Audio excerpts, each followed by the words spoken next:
BLE युनियनच्या वतीने E सेवा केंद्र चालकांचा मुंबई पोर्ट येथील आधार कार्ड कार्यालयावर मोर्चा काढण्यात आला। या मोर्चाकरिता बीएलई चालक संपूर्ण महाराष्ट्रातून सहभागी झाले। बीएलई युनियनच्या शिष्टमंडळाने मीडिया मुख्य अधिकारी आरो यांना लेखी निवेदन दिले, त्यावर संबंधित अधिकाऱ्यांनी कोणतेही उत्तर दिले नाही। या ठिकाणी सगळेजण मिळून जमलेले आहेत बीएलईच्या माध्यमातून काय सांगाल? सर, मी बीएलई युनियनचा अध्यक्ष आहे राजेश गायकवाड। मी माझ्या युनियनच्या पूर्ण महाराष्ट्राचे बीएलई इथे आलेले आहे। यूआयडीचा मागील 1 महिन्यापासून आमचे किट बंद आहे पूर्ण महाराष्ट्रात आणि मागील 2013 पासून आम्ही सर्वजण काम करतो यूआयडीचं। अजूनही काही लोकांचे पैसे आलेले नाही आहे आणि हे लोक विनाकारण कोणतेही कारण न सांगता आमचं किट बंद करून देतात, आम्हाला ब्लॅकलिस्ट करून देतात। त्या काही मागण्या होत्या आपल्या 13-14, यासाठी आम्ही इथे आलो होतो। आमचं स्वप्नील यांच्यासोबत बोलणं झालं, 1 घंटा चर्चा झाली। त्या चर्चेतून मला वाटते की काही निष्कर्ष निघाला नाही।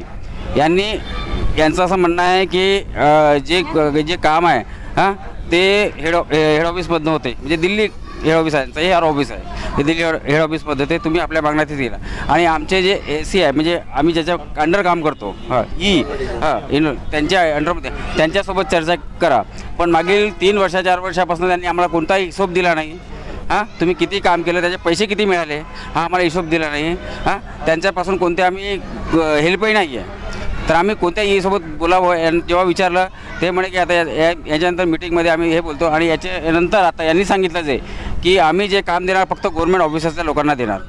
म्हणजे आपलं जे काम आहे, आम्ही जे 3 वर्षापासून काम करतो गव्हर्नमेंटचं, म्हणजे राबलो, म्हणजे जेव्हा गरज होती आधारची लोकांना तेव्हा काही लोक 40 किलोमीटर जाऊन दिवसभर काम करून संध्याकाळी 40 किलोमीटर आम्ही जाणं 40 किलोमीटर येणं 80 किलोमीटर, त्यातून पैसे किती मिळाले हे तर विषय नाही आहे। पण जे काम केलं आम्ही 1 वर्षाच्या 0पासून 5 वर्षापर्यंत आम्ही जे कार्ड काढले, काही उदाहरणं असे आहे की वरतून 500 डिग्रीचं तापमान टिनाचं आणि खाली बसून आम्ही जे काम केलं आहे त्या कामाचा आम्हाला आज जे पाहिलं आम्ही मोबदला तो आम्हाला यांच्या बोलण्यातून मिळाला। ऑपरेटर फोटो आपके वीडियो पे मेरे को क्यों निकाले?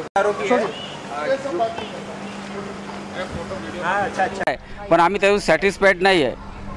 कारण की हे लोक जेव्हा आम्ही येतो तेव्हा आम्हाला झडकून काढतात। आम्ही पहिल्यांदा इतक्या संख्येने लोक आलो आहे इथे आणि हा आमचा आवाज इथे दमणार नाही आहे। याच्यानंतर जर यांनी 8-15 दिवसात आम्हाला काही उत्तर दिलं नाही तर आम्ही यांना सांगतो की आम्ही आत्मदहनाचा इशारा करणार आहे।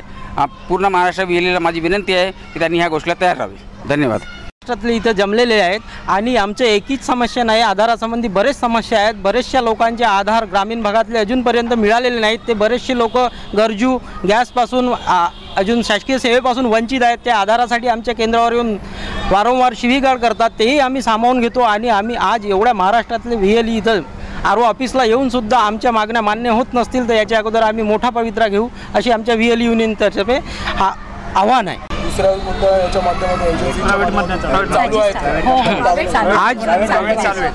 दुसरे जे कंपनीज आहेत त्यांचे चालू आहेत, फक्त जे आमची ये आहेत त्यांचीच बंद आहेत। इकडे आम्ही जेवढे आता आम्ही आधार सेंटरवाले आहेत प्रत्येक जणांनी 10-10, 15-15, 20-20 वर्षाचा जॉब वगैरे सोडून सगळी लोक आधारमध्ये आलेले आहेत। आता सडनली लाखो रुपये इन्व्हेस्टमेंट केलेली आहे आणि सर्वात महत्त्वाचं म्हणजे प्रत्येकाने आपापलं जॉबचा फील्ड सोडलेला आहे।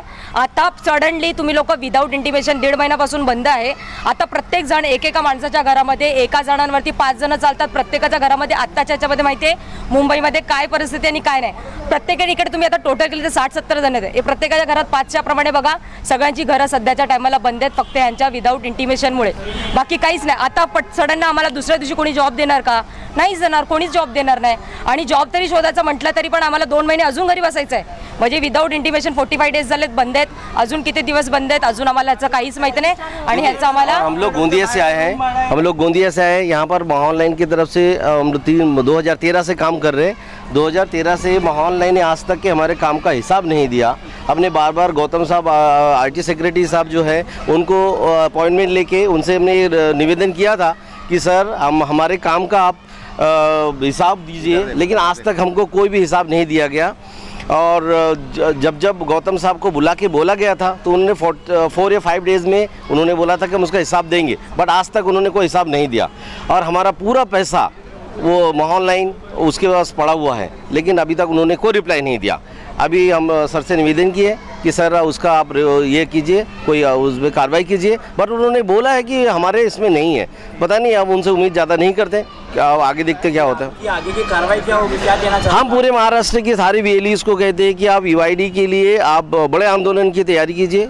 हम लोग बड़े आंदोलन की तैयारी है, यहाँ पर हर डिस्ट्रिक्ट में VLEs मोर्चा लेके आएंगे यहाँ मंत्रालय में और आत्मदाह की तैयारी करेंगे। हम लोग सब वही तैयारी करेंगे। लोग हैं आपके जितने भी हैं, हाँ, जुड़ के वो सब आपके साथ में हैं? पूरा महाराष्ट्र के सारे VLE है। अच्छा, 2200 आधार केंद्र है। आज पूरे महाराष्ट्र में आधार का बंद है और आगे आने वाले कुछ ही दिनों में इनका जवाब का वेट कर रहे हैं और जैसे उनको कुछ जवाब हमको नहीं मिलेगा तो हमारा फर्दर एक्शन इसके बाद होगा। आम्ही सर्व VLE इथे RO ऑफिसला भेट देण्यासाठी आलो की आज आमचं 1.5 महिना झाले काम बंद आहे।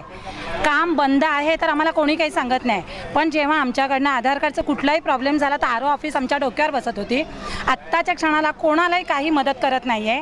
इथे विचारायला आल्यावर सरळ सांगितलं की ही पॉलिसी दिल्लीची आहे। आम्ही आता कोणाला बोलायला जायचं आहे? कामं 1.5 महिना झाले बंद आहेत, सगळे ऑपरेटर असे बसून आहेत। आम्ही स्वतःचे टॅबलेट आम्ही विकत घेतलेत आणि हे आता अंगणवाडीला फुकट द्यायला लागलेत। हेल्थ डिपार्टमेंटला फुकट, सिव्हिल हॉस्पिटलला फुकट। आम्ही काय करायचं आता? आत्ताच्या क्षणाला आमचं काम जर तुम्ही 1.5 महिने बंद ठेवताय, तुमच्याकडे अल्टिमेटम असायला हवा होता। जर एखादा रजिस्ट्रार आपण सरेंडर करतोय तर त्या रजिस्ट्रारने सरेंडर करायच्या आधी RO ऑफिसने किंवा यांच्या दिल्ली ऑफिसने दुसरा रजिस्ट्रार लगेच तयार करायला हवा होता। आज जवळजवळ 12,000 सेंटर बंद आहेत। आधार कार्डचं तुमचं जेव्हा काम होतं तेव्हा तुम्ही सगळ्यांना वेठीला धरलात, जेव्हा सगळं काम आमच्याकडनं करून घेतलं आणि आता तुम्हाला सरळ उत्तर देतात की आता आधारचं काम नाही राहिलेलं। मग आम्हाला दिलेत कशाला? आम्ही तेव्हा तुम्हाला फक्त बैल दिसलोत का? तुम्ही घाण्याला आम्हाला पिळून घेतलात आणि आत्ताच्या क्षणाला सगळ्यांना रस्त्यावर सोडलंय। आम्ही ह्याचा निषेध करणार आणि वेळ उद्या आली ना तर काही करायला आम्ही सर्व VLE तयार राहणार आहोत। महाराष्ट्र के 36 जिलों में से भंडारा, गोंदिया, चंद्रपुर, नागपुर, वर्धा, यवतमाळ, नाशिक, नांदेड़, औरंगाबाद, उस्मानाबाद, रायगढ़, रत्नागिरी, पालघर, मुंबई, यहाँ ये पूरे 36 जिलों में से आज RO ऑफिस मुंबई में 500 VLE आए हुए हैं। ये इन लोगों की अगर समस्या नहीं छूटी गई तो इसके सामने हम पूरे 2200 महाराष्ट्र के VLE आधार केंद्र चालक इससे बड़ा आंदोलन करेंगे और कुछ भी करने के लिए तैयार रहेंगे। ये जो कार्रवाई है वो कब रहेगी? यही कुछ दिनों के बाद इनका क्या हमको मैसेज मिल रहा है? नहीं, इनका जो मैसेज आएगा उसके 8 ही दिन बाद हमारा 1 महीना 30 दिन के बाद में हमारा एक्शन चालू हो जाएगा। चाहे फिर भारत में या महाराष्ट्र में आधार यानी बंद रखेंगे, जब तक हमारा हिसाब पूरा मिलता नहीं तब तक हम इनकी किट वापस नहीं करेंगे, ना हम कुछ काम करने देंगे। आज हम एक आधार चालक एक ऑपरेटर को पाल रहा है, 2-2 रूम के भाड़े दे रहा है, electric bill, net bill, electricity का पूरा मेंटेनेंस करके आज एक आधार वाले को 14 रुपया मिल रहा है और बाहर के प्राइवेट कंपनी वालों लूट रहे हैं। ये हमारे ऊपर बंधन डाल रहे हैं। यहीं से RO ऑफिस से अभी साइबर का कॉन्टैक्ट दिया जाता है, वहाँ से प्रिंट निकालो 100 रुपये में और हमारे आधार वालों को बोलते हैं कि 20 रुपये में या 10 रुपये में आधार प्रिंट बेचो। ये कौन सा न्याय है? इसलिए ये आवाज़ हमारी मोदी साहब तक जाएगी और हम उठा के रहेंगे और इनका ये जो इंटरनली मामला है लेन देन का, ये सब बाहर निकाल के रहेंगे। ये हम आधार वालों को हर बार ब्लैकलिस्ट करते हैं, बार बार हमारे को टॉर्चर करते हैं कि हम तुम लोग पैसा देते, तुम अगर हमको बराबर पैसा दो तो हम पैसा नहीं लेते लोगों से। तुम बोलते हो आधार इज फ्री, हम भी बोलते हैं आधार इज फ्री, मगर हमको तुम 6-6 साल पैसा नहीं दोगे तो हम आधार ऑपरेटरों को पालेंगे कैसे? आज 14 रुपये में क्या मिल रहा है? इनकी सैलरी अभी करोड़ों रुपये में आ रही। हम 14 रुपये का एक आधार कार्ड जनरेट होगा तब और मिलेगा कब? आपको क्या सैलरी बताई गई? आप जो कर रहे हो हमारे को कोई सैलरी नहीं है, हम समाज सेवा कर रहे हैं, हम भी नहीं मिल रहा है। हम खुद इन्वेस्ट करके ये सब काम कर रहे हैं और वो एक आधार का 14 रुपया मिलता है सिर्फ गवर्नमेंट से, वो भी 3-4 साल हो गए मिल रहा नहीं। आधार का 1 रुपया नहीं है हमारे इसमें। आप चला रहे हो तो भी चला रहे हैं, फिर पैसा नहीं लेंगे तो क्या करेंगे हम लोग?